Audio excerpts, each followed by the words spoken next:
has plenty of things to clear up about her past before she could fully focus on 2016. Here to discuss the story is Alana Goodman. She's the Washington Free Beacon reporter who's been following the story. Okay, so looked like back in 2008 you had a very wealthy Democrat donor who was trying to help Hillary Clinton lock up the Latino vote. Is that the gist of this one? That's what it sounds like. So the bones of this story were reported in September by the Washington Post, but we have a lot more details this week because Jeffrey Thompson, the businessman who is funneling this money, he pled guilty on Monday. And so in his plea agreement that he signed, it gives a lot more details on what sort of shadow campaign he was running for Hillary Clinton at the time, and also the extent of the coordination with top Clinton aide who has been identified as Minion Moore, as you noted.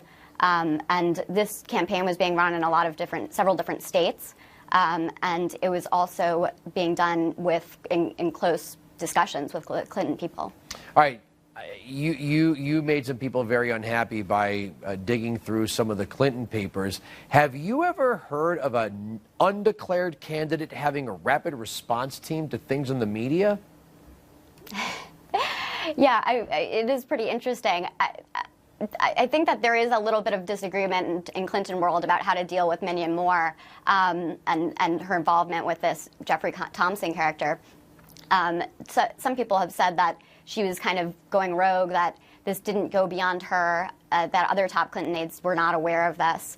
And really, that's going to be the issue that people will be digging into deeper. Did anybody else in the Clinton campaign know about this, what was going on with Thompson? Well, he admitted it in court. Did he come right out and say, I gave $600,000 to LULAC to benefit Hillary Clinton? Or did he say, I tried to help? I mean, did he allude to his attempt?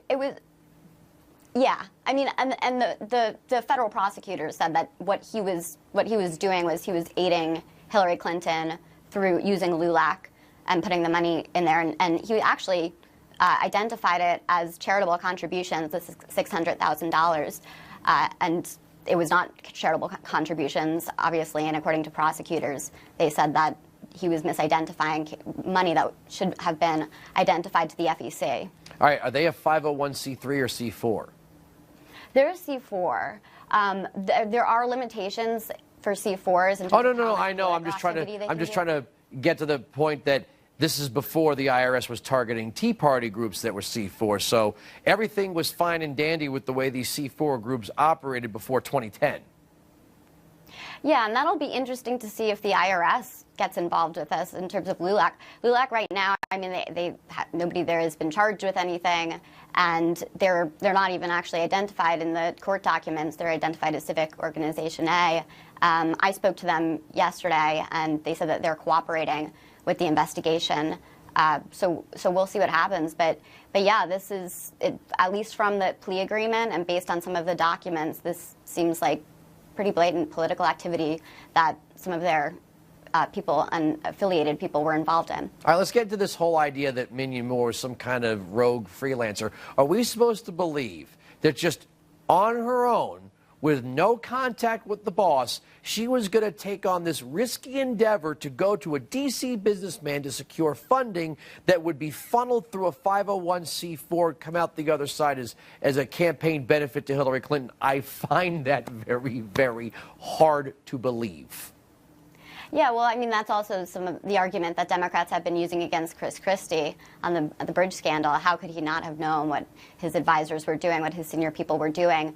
The sense from talking to people in Clinton world is that, some of them say this woman, she was kind of a loose cannon. She was going rogue on this. Nobody else was involved. And there's been no evidence that Hillary Clinton did know about this. So, until and unless something like that comes up, it's just impossible to say.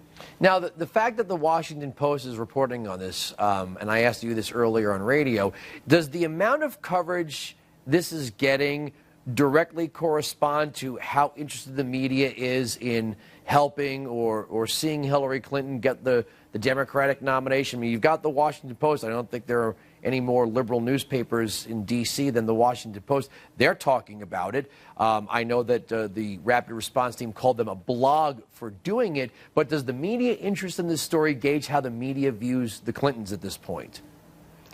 Yeah, I think that might be part of it. I am confused as to why it hasn't gotten a lot more pickup in the media. There has been some coverage today, and as I said, the Washington Post has been all over this story, and they've done really excellent work on this going back to September. But yeah, that's definitely a question. Why hasn't it been picked up more? And a lot of people, this is actually also Vincent Gray, this same guy, Thompson, he ran a shadow campaign for Vincent Gray as well, according to these documents. And the Vincent Gray issue has gotten a lot of coverage. And when I spoke to Gray's chief of staff recently, or campaign manager, he said that he was surprised that people were focusing on Gray and not focusing on Clinton. He said, listen, this guy, according to the court filings, tried to influence a national election. I think that's probably more important than a D.C. mayoral race. Obviously, this is a spin coming from Gray's people, but it's still interesting to note. This just popped into my head. Does Thompson have a history of giving money to LULAC prior to Hillary Clinton running for president?